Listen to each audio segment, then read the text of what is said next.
It's a fantastic night. Hearing Wielders was amazing, and having heroes like Philip Haney and David Horowitz being recognized by an organization like this is important. It's part of the moment that we're living in right now, the moment where we're fighting back, where we're taking back what's ours.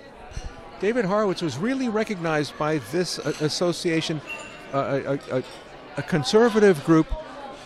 Why doesn't he have more recognition within the American Jewish establishment? Well, the American Jewish establishment is unfortunately reflexively liberal. I don't think anybody's shocked about that or confused about that.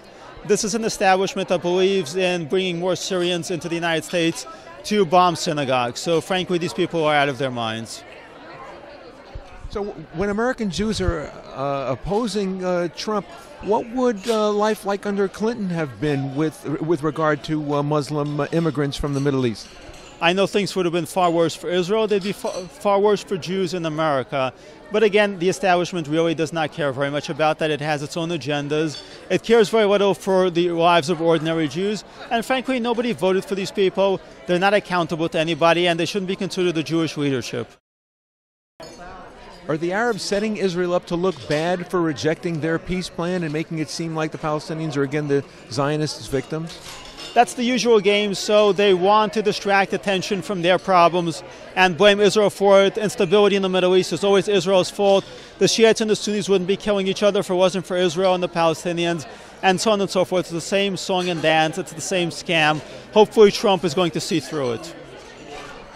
How do you feel about the Jewish protesting Trump's campaign promises about moving the embassy and the speech not mentioning Jews on Holocaust Remembrance Day? Is there an overreaction on the part of Jewish America? Well, I think those are two different issues. So on the one hand, they were trying to exploit anti-Semitism while ignoring anti-Semitism from their own allies, including Linda Sarsour. On the other hand, you have a legitimate question about moving the embassy to Yerushalayim. The embassy should be moved to Jerusalem.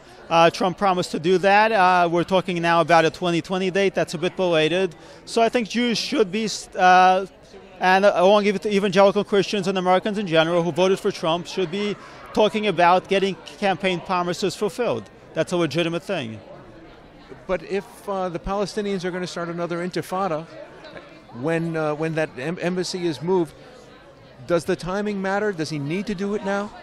The bottom line is if they want to start intifada, they're going to start intifada. One of the greatest hoaxes and myths is that the second intifada began because Sharon made a little trip to the Temple Mount. In fact, we know that they were planning it beforehand. They used that as an excuse. So they don't need an excuse to kill Jews. They don't need an excuse for an intifada. And it's unfortunate that too many Jews who are pro-Israel are falling for this.